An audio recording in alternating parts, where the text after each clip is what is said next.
Hello students. मैंने अपने last video में बताया था कि अब मैं पॉलिनोमियल चैप्टर कंसीडर करने वाली हूँ और उसमें फैक्टराइजेशन ऑफ पॉलिनोमियल डिस्कस करेंगे, जिसमें मैं ये बताऊंगी कि आप किसी क्वेश्चन को फैक्टर थ्योरम से करो या आइडेंटिटी से करो या स्प्लिटिंग द मिडिल टर्म से करो।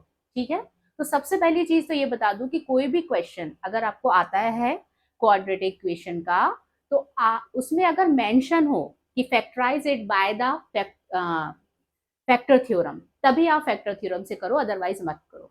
ठीक है, फिर सेकंड थिंग आती है identity and third one is splitting the middle term. अब आप कैसे ये जानोगे कि ये question splitting the middle term से हो रहा है या आइडेंटिटी से हो रहा है? कोई भी क्वेश्चन जो आइडेंटिटी से हो रहा है वो स्प्लिटिंग द मिडिल टर्म से भी किया जा सकता है, लेकिन स्प्लिटिंग द मिडिल टर्म से करने पर आपको थोड़ा टाइम ज्यादा लगता है और आइडेंटिटी से वो डायरेक्टली क्वेश्चन का आंसर आ जाता है।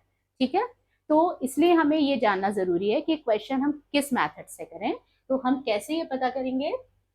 ये क्वेश्चन आपको जो दिया हुआ है 21x² माइनस 2x प्लस 1/21, पहले हम आइडेंटिटी देख लेते हैं। Obviously this is the question of the quadratic polynomial, so we will consider the identity of square identity, that is a minus b a plus b, a square minus b square का ये होता है a minus b whole square a square plus b square minus 2ab and a plus b whole square that is equal to a square plus b square plus 2ab।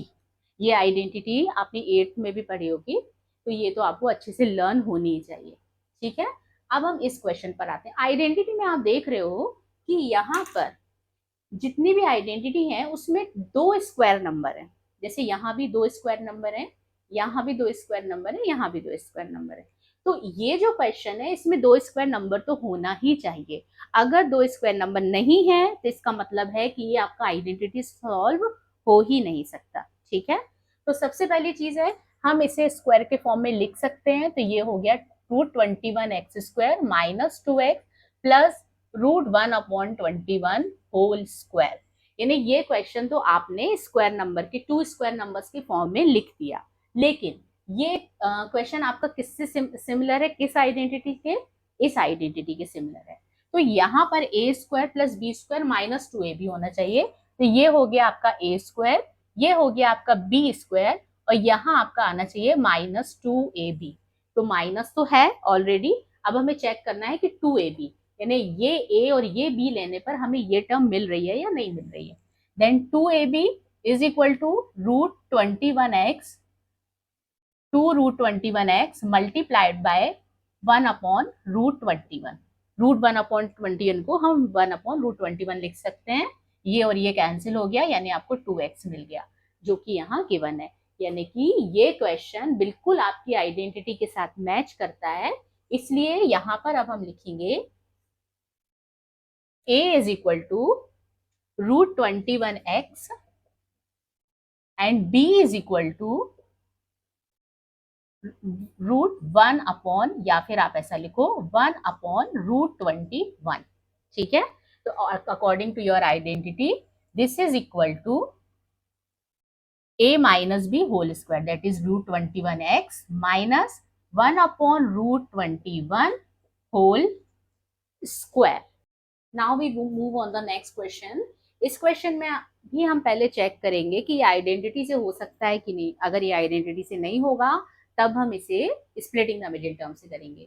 तो यदि ये identity से करते हैं तो ऑब्वियसली जो हमारी term है ये वाली और ये वाली, ये जो कांस्टेंट टर्म है और ये जो स्क्वायर टर्म है यानी कि क्वाड्रेटिक टर्म है, इन दोनों टर्म्स को हमें स्क्वायर के फॉर्म में लिखना पड़ेगा। तो ये टर्म यदि हम स्क्वायर के फॉर्म में लिखेंगे तो ये हो जाएगी √2x, और ये टर्म लिखेंगे तो ये हो जाएगी 1/√12।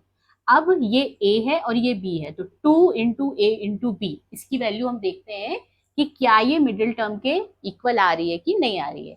यानी कि ये टर्म है a स्क्वायर को रिप्रेजेंट कर रही है, ये टर्म b स्क्वायर को रिप्रेजेंट कर रही है। तो a को रिप्रेजेंट करेगा √2x और b को रिप्रेजेंट करेगा 1/√12। अब इसे आप सॉल्व करोगे तो यहाँ क्या मिलेगा? 2 इंटू √2x इंटू √12 को आप √2 इंटू √6 लिख सकते हो। √2 से √2 आपका कैंसिल हो जाएगा, तो यहाँ हो जाएगा 2x/√6। अब √6 से आप ऊपर नीचे मल्टीप्लाई भी कर दोगे तब भी आपको 5 तो ऊपर मिलने से रहा। ठीक है ना, तो यानी कि ये जो टर्म है ये 2ab के इक्वल नहीं आ रही है। जब ये 2ab की इक्वल नहीं आ रही है, इसका मतलब है हम इसमें आइडेंटिटी अप्लाई नहीं कर सकते हैं, तब हम इसे स्प्लिटिंग द मिडिल टर्म से करेंगे। अब इसमें एक प्रॉब्लम और है कि यहाँ पर आपको जो है जो कांस्टेंट टर्म दी हुई है या जो मिडिल टर्म दी हुई है ये फ्रैक्शन नंबर में दी हुई है। तो इन नंबर से हम कैसे सॉल्व करेंगे? तो हमें क्या करना है कि इसका जो डिनोमिनेटर है यानी कि इसे फ्रैक्शन नंबर से कन्वर्ट करना है हमारे होल नंबर्स में या इंटीजर्स में, ठीक है। तो उससे कैसे कन्वर्ट करेंगे कि यहाँ पर हमें 12 नहीं चाहिए नीचे, तो हमें ये 12 यहाँ से कॉमन लेना होगा। 12 कॉमन लेना होगा यानी यहाँ भी डिनोमिनेटर में 12 होना चाहिए, यहाँ भी 12 होना चाहिए। तो इन दोनों के डिनोमिनेटर में 12 लाने के लिए हम क्या करेंगे, इन्हें 12 से मल्टीप्लाई और डिवाइड कर देंगे इन दोनों टर्म को, ठीक है। प्लस 1/12।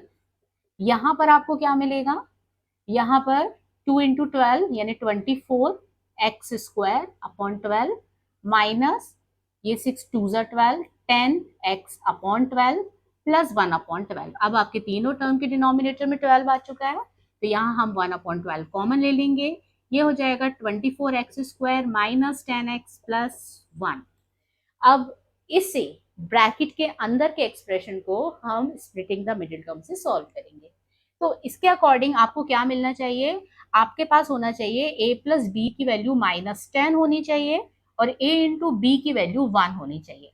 अब आप यहाँ देख रहे हो a इंटू बी की वैल्यू 1 है, यानी कि यदि आप -10 को एक नेगेटिव और एक पॉजिटिव नंबर में लोगे, में स्प्लिट करोगे, तो हमारा तो माइनस में ही आंसर आएगा, ठीक है, क्योंकि माइनस को प्लस से मल्टीप्लाई करोगे तो माइनस होगा, तो +1 तो आ नहीं सकता।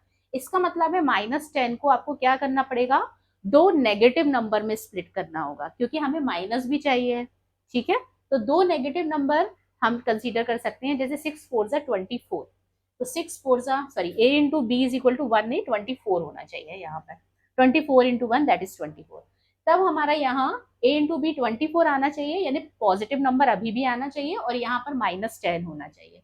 तो -10 यानी दो नेगेटिव नंबर होने चाहिए। दो नेगेटिव नंबर को मल्टीप्लाई करने पर हमें एक पॉजिटिव नंबर मिलेगा। 6 4 24, 6 4 24 यदि हम लेते हैं तब क्या होगा, यहाँ पर हम इसे लिख सकते हैं 24x² minus 6x minus 4x plus 1। Okay, यहाँ पर 1/12, 6x कॉमन आ जाएगा, यहाँ पर होगा 4x² माइनस 1, यहाँ से -1 कॉमन ले लीजिए, 4x माइनस 1 ब्रैकेट क्लोज। इसके बाद 1/12। अब हमारे पास जो दो फैक्टर आ रहे हैं वो आ रहे हैं 6x माइनस 1, सॉरी यहाँ पर हम 6x कॉमन लेंगे तो 4x बचेगा, और यहाँ अंदर आ जाएगा 4x माइनस 1, ठीक है। ये दो फैक्टर्स हमारे पास आ रहे हैं, लेकिन हमारे पास प्रॉब्लम ये है कि आगे 1/12 भी रहता है, तो इस 1/12 को इनके साथ अरेंज करना पड़ेगा। कैसे करेंगे, अब आप 1/12 को क्या लिख सकते हो, 6 × 2 लिख सकते हो। तो यहाँ भी 6 आ रहा है, तो ये वाली टर्म जो है वो इसके साथ ले सकते हो और ये वाली टर्म इसके साथ, यानी कि 6x minus 1/6 and 4x minus 1/2। तो ये हो जाएगा 6x/6 माइनस 1/6, और ये हो जाएगा 4x/2 माइनस 1/2। तो ये होगा x माइनस 1/6, और ये आपका आ जाएगा 2x माइनस 1/2, ठीक है। तो ये आपके दो फैक्टर मिल गए इस क्वाड्रेटिक इक्वेशन के, जिसकी डिग्री 2 है। ये तो आपको पता ही होगा कि इक्वेशन की डिग्री जितनी होती है हमें उसके उतने ही फैक्टर्स मिलते हैं। तो हमारे पास दो फैक्टर आ चुके हैं।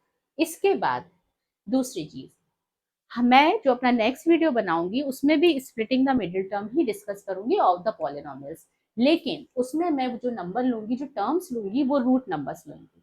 रूट नंबर्स को हम कैसे स्प्लिट कर सकते हैं, I will explain in my next video. And the next thing, यदि आपको ये क्वेश्चंस, ये सॉल्यूशंस अगर क्लियर हो रहे हैं, ये क्वेश्चन तो ऑब्वियसली एग्जाम के पॉइंट ऑफ व्यू से बहुत इंपॉर्टेंट है, तो आप मेरे वीडियो को प्लीज लाइक करो, जिससे मुझे पॉजिटिविटी मिलती है। और अगर आप मेरे आगे के वीडियो को भी देखना चाहते हो तो प्लीज मेरे चैनल को सब्सक्राइब करो। Okay, till then keep watching my video. Thank you.